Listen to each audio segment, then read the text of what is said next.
Alex, can you describe the experience of watching the film Never Give In? Well, I didn't watch it until the very end. Not getting involved in the procedure of it, but it was emotional. I definitely had a tear in my eyes, no doubt about it. I didn't bubble, but God, I was taken by, you know. You didn't greet. I didn't greet exactly. the Glasgow saying, correct. Yeah. But it is an emotional film. There's no question about that. How many times have you seen it? 3 times, I think. Oh, you've watched it through. Yeah. And you had no say in the final edit? No, but no, I think that Jason's doing the film. It's his film. Where I'm going with it. There's no point in me interfering and saying, what about this or what about that? It doesn't work. They're the people with the knowledge. So let them go on with it. Okay. Do you think... I'm interested in the horse ownership thing. Do you think possibly... Because I've often wondered with you whether your interest in racehorsing is married. I wondered whether you ever looked at footballers like you would a racehorse. No. No? No, the horse racing thing came through a period in which I was, again, over obsessed with the job at United. Every night you're on the phone to scouts and agents and, well, no agents, but scouts and football people, etc., etc. And Kathy saying, you're going to kill yourself, you know. And so we had an international break, and it was our anniversary, 12th of March. And I said, you fancy going to the horse racing? She says, where'd that come from? I says, well, you're talking about taking another interest. And we went to the horse racing and met 2 great Irishmen, John Mulhern and Desi Scala, who did all the commentating. And we're going into London that night, and I says to Kathy, you fancy buying a horse? She says, you go to watch the horse racing, do you want to buy one? Why don't you buy the whole, every horse? By entry. So anyway, that's what happened. And it was really to give myself another interest. And then that summer, we were in Chicago, and I bought a book on the Civil War, and I got trapped into that. Mm-hmm. And then I was with John Gordon Brown at number 10 one day night, and I said to him, he said, what are you reading at the moment? I says, I'm actually reading about the Civil War. He said, all right. He says, I've got some great tapes on it from a professor called Gary Gallagher from Virginia University. Mm-hmm. He sent me these tapes, so I was playing them in the car. So through these 2 things, I was able to shut myself off. And probably prolong your career as a football 100%. manager. Now, it made me a better manager. Well, I wanted to ask you about Kathy. How much of an influence on your career? I know how much of an influence she was on your personal life with the boys, but on your career, I mean that's key for a start. She said you're going to kill yourself. Yeah. If there had been, for instance, when you first retired. Oh yeah, I mean, she came in, she kicked me in the foot. She said, you're not retiring. I'm not going to be putting up with you and your moods and all the rest of it because you don't have football. Did you want her to say that to you? Did you want somebody to say? Absolutely, 100%. I knew I made a mistake because I knew the bigger mistake was saying at the start of the season. And really, you could sense some of the... I'm not saying intentionally, but you could see the dip. How did Kathy influence the incident with Cantona? She made the decision, really, because I went to see Eric, and he was in Novotel up at Worsley. Yeah. And I went and I says, Mr. Cantona, he says, oh, he's in his room. So I went, and it's all dark. And he's sitting eating his dinner. And I says, what are you doing in here? He says, I've been here, you know. I says, you're going to be in a house, for goodness sake. I said, we've got some houses up in Prestbury. which we go to Mark Hughes' house after that. He's not. He says, don't bother. He says, I'm going home. I'm finished. I says, no, you're not finished. You're not giving in to anyone. Never give in. And he says, no, I'm finished. So I went home and I says to Kathy, Canton is going home. So I in bed, she says, I'm surprised that you're giving in so easy. It's not like you. Got on that phone, booked me a flight, first flight into Paris, phoned his lawyer as I'm coming across to speak to him. It was fantastic. You know, something about Cantona, apart from his football career, that personality he's got. So I got on this plane, land in Paris, all the press are there, you know, the press are on the flight. I don't know how they get to know these things, but they were on the flight anyway, and I'm running, and I get through the exit, and there's the lad standing with two helmets. Is Mr. Ferguson this way? And I said, he says, we're on a motorbike, put the helmet on, and he's on this body, and the periphery, whoa, away. I was terrified, honestly. So he takes us to the hotel, and the door sank. He says, I'll pick you up in the back entrance at, say, 6 o'clock. We're going to meet Eric. So Joey does, somebody comes up, one of the staff comes up, takes me through all these corridors, back lane, on the bike, away. So I go to this restaurant, and this is how big he is. The restaurant closed that night. The owner closed the restaurant for Eric Cantona. Can you believe that? Incredible. There's two things I want to say about this conversation. It's Kathy, though. No, but it's Kathy made you pick up that phone. phone. Absolutely. 100%. Kathy made you pick up that phone. Yeah, absolutely. And we won the double after that with Cantona. I don't know how much we won. We didn't win the Champions League, but that was your wife. I know, exactly. But it's made you pick up that phone. The other thing, Alex, is hearing you tell that story. I mean, that's like a rock star life, isn't it? Aeroplanes, motorbikes. I know. You had a 20% chance of survival. I know. And look at the relish you're feeling about life now. You're so vibrantly alive. Yeah, I'm lucky. That's the only thing I expect. Lucky and NHS. Absolute no question. I've always appreciated the NHS, you know, ever since I was a kid. You were 4, I think, at the outset of the NHS. You were born in 1941. Yeah, 1945 was the establishment of the National Health Service. Is that correct? Or 47? I think it was a couple of years later, wasn't it? 47. I think it was 47. I think it was 2 years after the war. Bevan. Yeah. Bevan. If you tolerate this, then your children will be next. Yeah. Bevans. That's what he said. Yeah. Yeah. Exactly. No, to me, the NHS is the most important institution in British life. I agree. And it's been there that winter time. And I think that people like myself who the experience I've had in there will endorse that. But the people who don't really appreciate, have not really appreciated it, will now after the last year. Yeah. After that last year, because someone, somewhere, sitting today, either his parent or his brother or his friend has been in there. I feel like it's politicised the NHS within the whole nation. I feel like everybody now knows how important it is. The first time I heard you speak about it was years ago when you spoke about, you were behind the NHS 30, 40 years ago when you watched your mother die in an underfunded NHS hospital. That's you right. said you were sat at the bed and the walls were peeling. The cladding in the walls is coming off, that's right, yeah. Nobody can touch it now. No, they're fantastic. It saved your life, so that's, never mind the coronavirus. Yeah.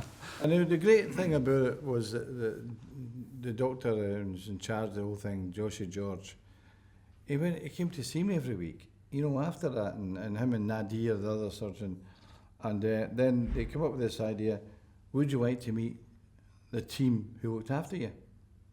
This was about 2 years later. I says, I'd love to. So I went there and everybody was involved. The porters, the ambulance drivers, the whole team were there. It was over 30. It was fantastic to go and thank them. And it's interesting for me hearing that, because if there's one thing that you're passionate about, it's the idea of the team. Yeah. Well, that was a team, all right. I was interested, could you speculate for us what your mother and your father would say if they saw the film, Never Give In? But Dad was a man of few words. I think he would say something like, that's all right, yeah. It's okay. My mother would be, you should be over the moon, she'd be, she was fantastic. It was like when I played, and I used to play in the morning for the school and my boys' club in the afternoon, and you go home for lunch, and then maybe score 3 or 4, whatever, 2, whatever, and my mum, oh, that's fantastic. Another 3 today. Dad says, Tanner ball player. Tanner ball player, somebody dribbles too much. Tanner Bob? Tanner ball. Tanner ball. Ball. Tanner ball player. He used to keep my feet in the ground all the time, you know. But he followed my brother and I every game. He was 1 week with Martin, next week with me, you know. All our life he was there, you know. My mother never went to I think she went to a final once, in Govan final once when I was about 12, but I can't remember. You were loved, weren't you? Oh, a great family. You were loved. Yeah. It doesn't always happen. A lot of the players you've dealt with that come from maybe the working class or what was now called the underclass, there wasn't always the love that me and you had. Yeah, well, I think that... Because of social problems, I'm not pointing fingers. Well, they both worked, and they worked for one reason, to get my brother and I on the right road and to make sure the food was on the table and things like that, you know, and you know, there's certain disciplines that you carry all your life. My mother used to say, don't steal, don't cheat, don't lie. She was always on about that, you know. My dad used to say, and don't be late. You know, you don't ever be late. And I think in my apprenticeship for 5 years, I was never late once. Never. You used to come in through your bedroom, shake your foot. I was terrified about being late today. And me and the driver put the wrong address. And the driver put the wrong address in the sat nav.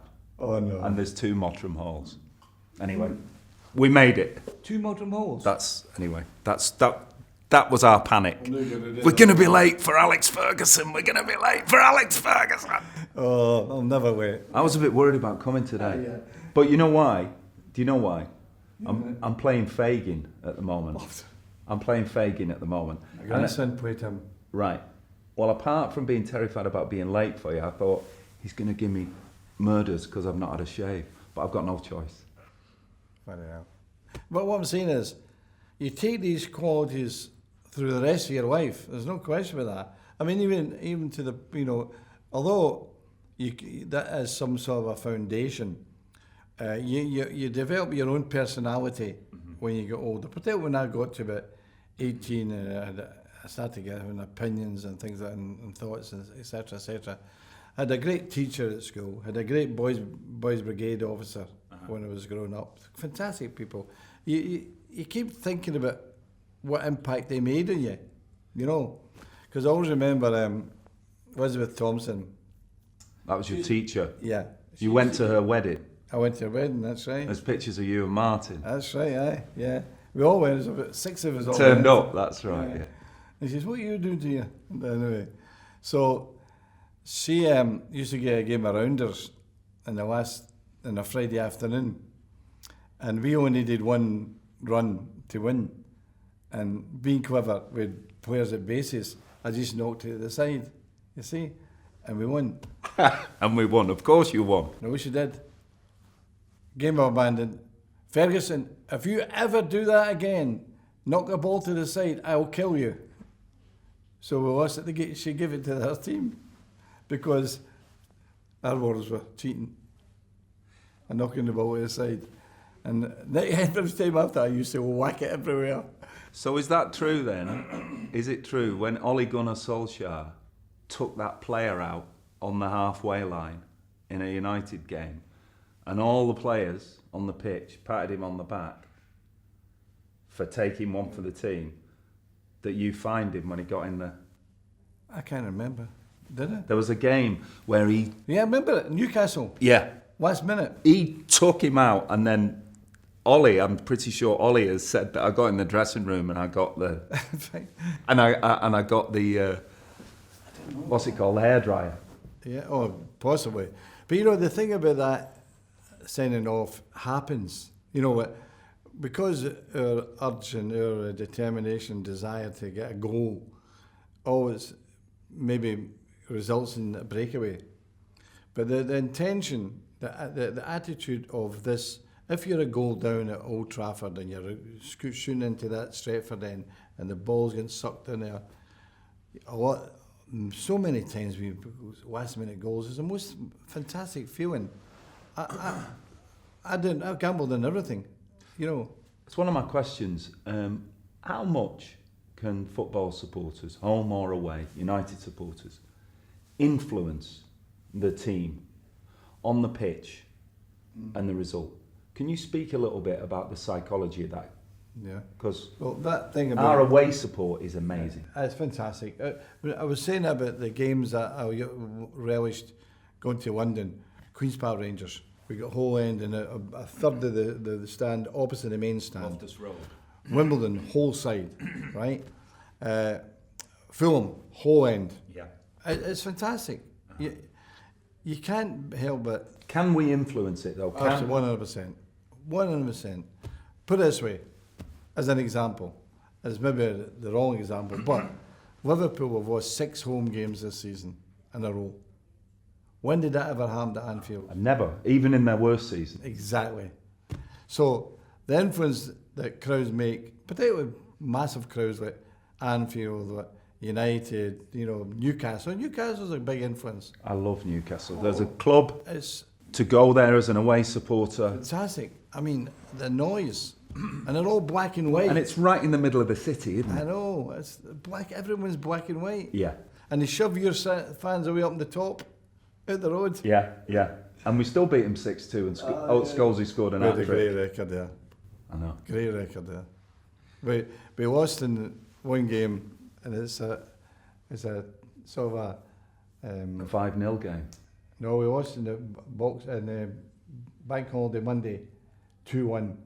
And Gascoigne had just come back for injury. Oh, this is it, right. And he was unbelievable. He was incredible. And I played a midfielder, Moses, Robson and Whiteside. And he took the mick. Aye. And he nutmegged Moses right in front of our dugout. And I'm like, get that one. And patted Moses in the head. I couldn't believe him.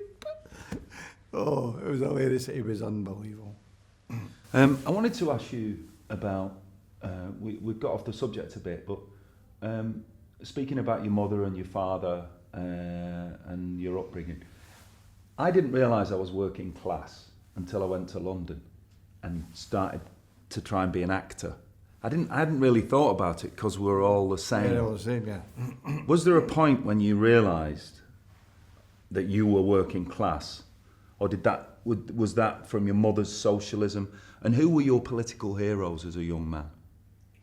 Well, I was brought up with John Rankin, the Labour man from Govan. He'd been in Labour 100 years or something. All you knew was John Rankin, Labour Party, always won Govan.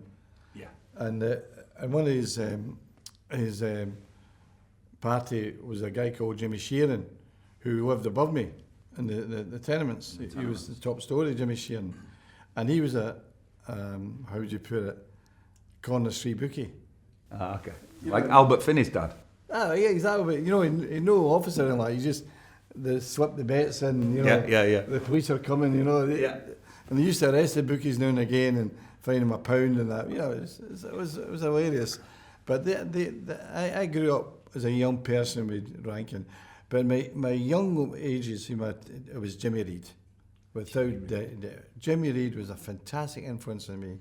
And he was a fantastic orator. The great thing about for anyone they say to me, who's Jimmy Reid? I says, get the New York Times from whatever year it was, and you'll see Jimmy Reid's speech in full in the front page of the New York Times when he was elected as Chancellor of Glasgow University. It's called The Rat Race. You've spoken about this before. Fantastic. There's a quote in the film Never Give In that says there is no greater privilege than belonging to the Scottish working classes. Wonderful, absolutely, yeah. Who said that? That was Reid. Well, that was Reid. Yeah. Okay, because I was asking your son Jason Jimmy Reid, yeah. this morning. Jimmy, it sings out of the film. Yeah. A film about you. You go, well, that's the driving force of the man. Jimmy Reid was a Govan man. He was born in Govan, and I always remember at his funeral. And you know, the shipyards have gone, as you know, but Fairfields were you know, is a Govan shipyard. It's the main Govan shipyard. Yeah, yeah. You had the wind. You talk about the wind coming off it. Oh, when your mother had you in the pram. Oh, fierce. But they were they've resurrected in a little way. You know, they're doing some apprenticeships. Mm-hmm. But everybody was out in the street, Fairfields, when the hearse passed. You know. For Jimmy Reid. Yeah, it was very emotional. No, he was a great politician. He was a great orator, and he was a working class man all his life. I mean, he knew what his values in life were. And the story about the 11 birds flying in geese flying in formation. They said, didn't they, when Celtic won the European Cup in 1967? Yeah. They said that was footballers' socialism, didn't they? Oh, yeah. Somebody said that. All for the working class, all from the mining areas. And they were all from Glasgow, weren't they? Yeah, some were Glasgow, but I think most of them were from Lanarkshire, the mining areas. Okay, where Murdoch, Johnson, Hughes. Like Steen, Shankly and Busby. Exactly. Hugh McIlvenney's documentary. Yeah, the trilogy. It's fantastic. How, with Thatcher in this country, an underclass was created. It's a terrible phrase, but it happened. An underclass, people who were born with no opportunity of work and their parents didn't work. Dealing with young players now, how do you say that you spoke to Scholes and Neville and Butt and they knew you came from Govan and they knew, and you used to say to them, think about what your father did. There is a generation whose mothers and fathers didn't work and yet they're in the reserves, they're on thousands of pounds. How do you motivate them? Well, a lot of my team talks were about working class, and I would tell stories about miners, shipyard workers, steel workers, because none of them are the working class I came from. None of them. No. But I always made the give the impact about their fathers or their grandfathers, because they would definitely be. And that's where I created the working class ethic among them all. And I used to, and it is true, working hard all your life is a real talent. I love that. That's one of my favourite quotes. See talent. hard work. It's a talent. Yeah, that's the way. But how do you say that, for instance, to, I don't know, the kids, the 18-year-olds or 17-year-olds who's perhaps came from a generation of people whose parents who didn't have the opportunities that my parents had, for instance, and your parents had. Well, I think how do you motivate them when they're driving cars like we've just seen outside? It's persistent information you must give them, And I always like to see some of myself in my players, right?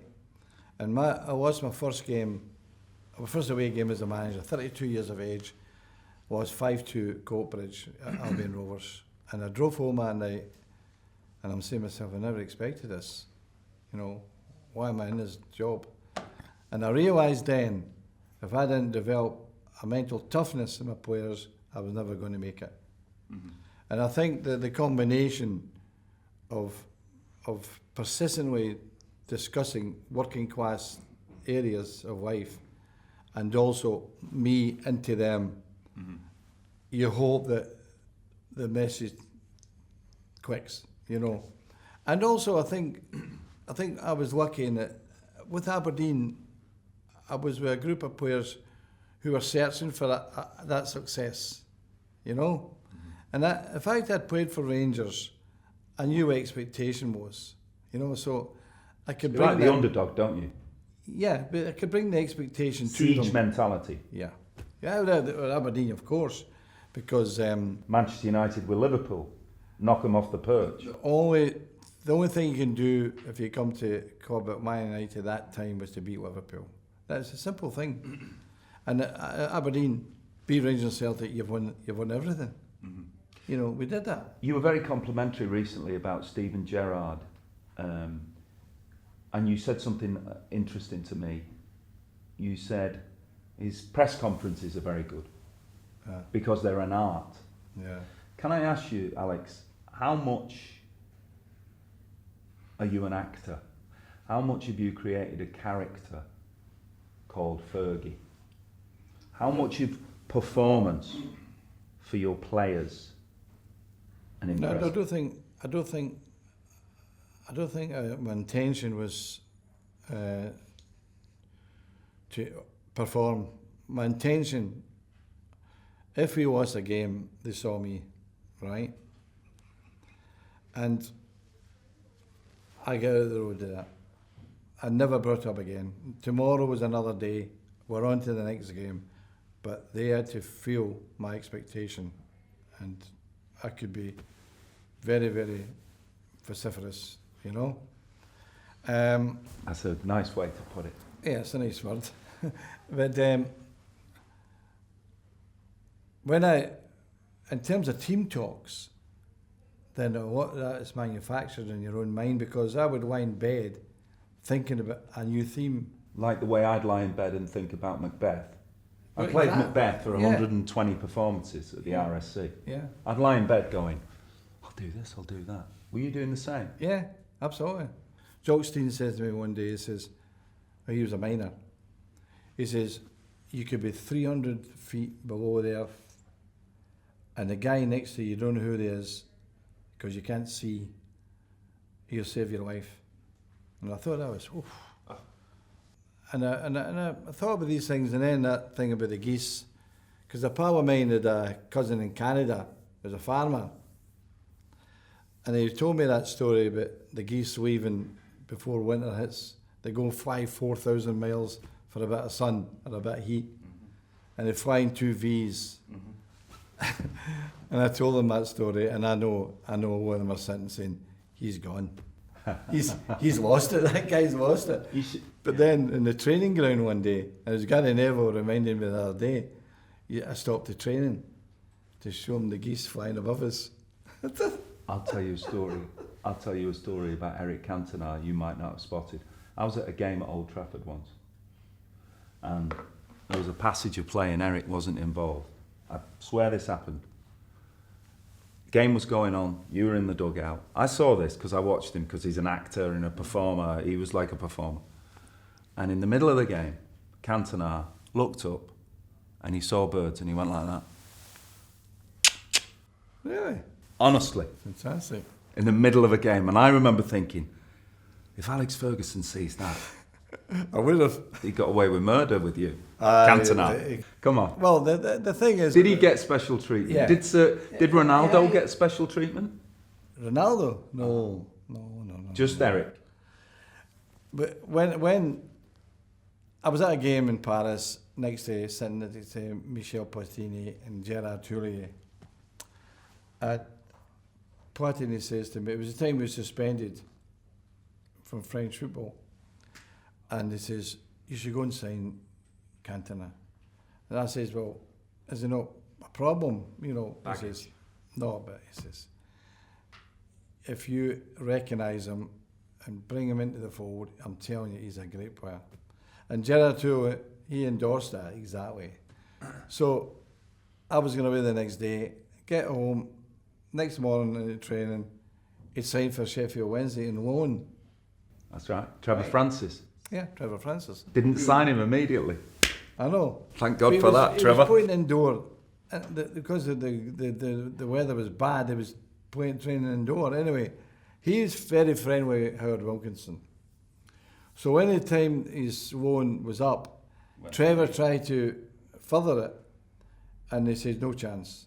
So he phoned Howard, and Howard signed him, and they won the week. And he won the week for him. There's no question in my mind he won the week for him. I was in Eric's second film with him. Well, his first film was Happiness is in the Field, which was a French film, and his second film was Elizabeth, directed by Shaky Kapoor. Yeah. And I watched United. I watched United one afternoon, got in the car, drove to the set, and I got into my gear. I came out of my trailer, and all the ADs knew I was a Mad United fan. And they said, he's here, he's here. So I found Eric, and I felt ridiculous. And I walked up to him and I went, hello Eric, my name's Chris Eccleston, I'm playing the Duke of Norfolk. Right? And as I'm doing it, all the ADs were behind him going to wind me up. And I'll tell you something, the camera operator, who's the guy who gets closest to the actors, is a guy called Phil, who's a massive Tottenham fan. And I spoke to him about Eric, and I said, how was it? He said, Chris, he was terrified. He said he was walking up and down, and down with his script, trying to, because obviously he was speaking English with a French accent. He was playing the Duke of Anjou. I can't remember what he was playing anyway. Terrified. Yeah. He said he was terrified. But he had so much presence. Yeah, I know. Yeah, that's the thing about me, this presence. And all I remember is him and Richard. I never spoke to him. I couldn't. I was a fanboy, you know. I was a season ticket holder. Richard Attenborough and Eric Cantona just sat there together talking about football and acting, because Richard Attenborough was a massive Chelsea fan. Yeah. Richard Attenborough. Can you imagine what it was like for me though? Yeah, I know. Yeah. Season ticket holders since I was in the 70s, and there's Eric stealing my work. Yeah. He's been a Netflix movie just recently. He's been on stage. He did. He's found it. He's found his niche. There's no doubt about that. You speak in the film about defending your brother and standing up to bullies. I wanted to ask you, what was the most scared you've ever been in your life as a man? As a man, I think made my debut for Rangers. That's as a player though, isn't it, Alex? A player, as a man. Oh, as yeah, a yeah. man, as a human being. The most frightened as a human being.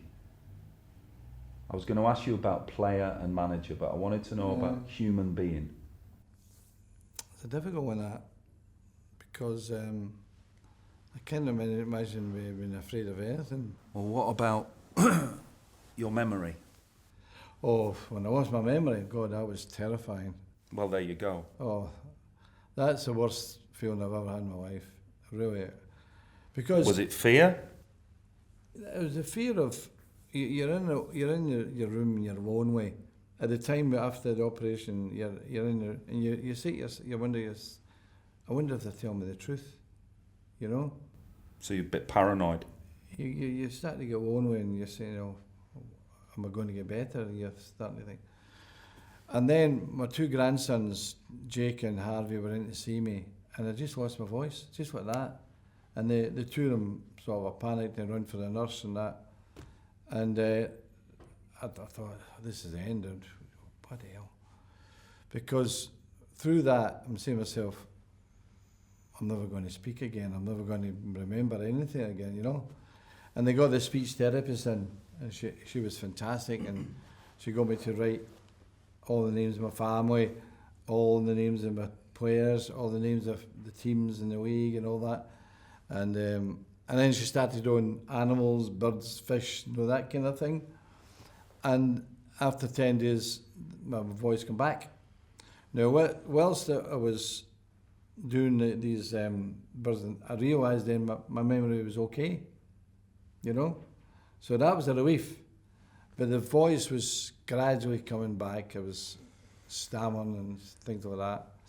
but also... It's like a Greek story, Alex, your life, because you've definitely bestrode the football world. There's no doubt about it. You're possibly the greatest manager the game has ever seen in terms of trophies, in terms of influence. So you've been this colossus, and then you were this very frightened older man in a hospital. Yeah. To be honest with you, as Jason would tell you, when they told them I had only 20% chance, I never heard that for years later, you know? Okay. 20% chance of 5 people on that day had brain hemorrhages, 3 of them died. That's right, yeah. There's some brilliant stuff in the film where you see brain scans. I know. And as I watched that, and I thought, how has this man survived this? And then there's this quote where you go, I'm a governed boy. And I thought, how much, even when we're unconscious and on the threshold of death, does the personality, I mean, your determination, which you put into your teams, it seems to me like some part of your being said, never give in. Yeah. I think you come from an area like Govan, you know, shipyard, part of Glasgow, you know, you had 3 shipyards and a dry dock, you know, everybody worked or in related industry in the shipyards. Mm-hmm. The population in Govan at the end of the war was 148,000, right? To today, it's probably around 20,000, you know. That's a loss. But the loss you don't lose the character. Mm-hmm. Those people who worked in the shipyards were proud to work in the shipyards and went away with the fact that I was a shipyard worker. I never went into shipyards. My brother did, my father did, a couple of my uncles did. I wanted to be an engineer and I became a toolmaker. But that was for an American firm, unlike most related industries in government, like Thermotank, Polar Engines. They were all engineering firms related to the shipyards, you know. When I went to America, it was typewriters, Remington Rand typewriters. I don't know if you remember them. Yes, yeah. And I served my apprenticeship there. And I was a bit different that way. I didn't want to get into shipyards, you know. Jock Stein wanted to get out of the mines. Yeah. Matt did. Yeah, Shankly exactly. did. Yeah, I think Stein, I think I'm not. It's escape. Football's escape. Yeah, of course it is. Yeah, and when I left the Hampden Road Boys Club, the lad who ran the team never spoke to me again because I left Hampden Road to go to Drumchapel Amateurs, who were the best. They were the best because I want to be the best. I want to. There's no point, is there? I wanted to get there. When were you most frightened as a manager? Oh, I think that December month in '89 was the worst part. We were right through that whole month and never won a game. We drew Fergie out. Yeah, ta-ra, Fergie and all that nonsense. I always remember that we lost to Crystal Palace at home 2-1. It was a dirty December day. Bob Cassidy, the Daily Sunday Mail, said, can I give you a phone tonight? With the FA Cup draw was on, you see? And I says, okay. He lost the game. So I went home that night and Bob phones. The draw was, we got Notts Forest away. Mm-hmm. Bob says... Clough, yeah. Bob Cassidy says, you couldn't get it worse. Because at that time, Forest were arguably the best cup team in the country. Mm-hmm. You know, they'd won the League Cup 3 times, I think, at the time. And I says, well, we may knock out the best. Joking, like, you know. But you know the thing about that game, which it probably was part of me, I'll tell you, that nobody can remember the team that they picked, because Robson was injured, Webb was injured, Ince was injured, Wallace was injured. Nothing wrong with your memory. Yeah, well, he's right. And we went there with a makeshift team. What won the game was the fans. They were defiant. They were fantastic, honestly. And, you know, we couldn't lose. We just couldn't lose that game. It was not written in the stars, but the fans made it happen. They were magnificent. And I think that, going back to the earlier question, do fans win the game? You bet your life they won it that day. Who's your favourite actor? I think Albert Finney takes a bad beating. Oh, well, thank you. Yeah. Albert Finney. I mean, I know Ian McShane well, and I know Jimmy Nesbitt well, I know you now. Yeah. Don't say Jimmy Nesbitt, for God's sake. Come on. Jimmy was with you yesterday. Yeah, I know. But I'm with you today. Okay. Albert Finney. Albert Finney, you know, and I knew him pretty well, and I mean, some of his roles and some of his acting was fantastic. He's the. I didn't know you were going to say him. I thought you might have said, because I know you like your westerns. I know you like The Searchers. John Wayne, but Albert was the man, wasn't he? Oh, fantastic. And a Red. And a Salford boy. Yeah, I mean, this is true, and he phoned me the week before he died. Wow. And he says, I just want to thank you for your friendship. I saw Albert Finney walk onto the pitch at Old Trafford to do the half-time draw in the 90s. I did it a couple of times. And he did a brilliant thing. He walked to the middle of the pitch and he went, they said, ladies and gentlemen, Albert Finney, you were giving the team talk at half-time. And he went, ladies and gentlemen, I come from Salford. And he gestured to the Stretford end. And the place went mental. And then he went, and I live in Chelsea. And we were playing Chelsea. And they went mental. Chelsea. And I thought, there's the showman. Showman, yeah. Oh, he's marvellous. I mean, there's like 2 or 3 books in him, and they're all absolutely interesting. I mean, what a wife he had. What an actor. Sir Alex, Mr. Ferguson, I've got to wind the interview up. Really? Yeah. I've just started. Your son's giving me pelters. Thank you very much. Pelters is a great one. It's a lifetime ambition fulfilled. Thanks very much. Thank you. Great. Absolutely wonderful.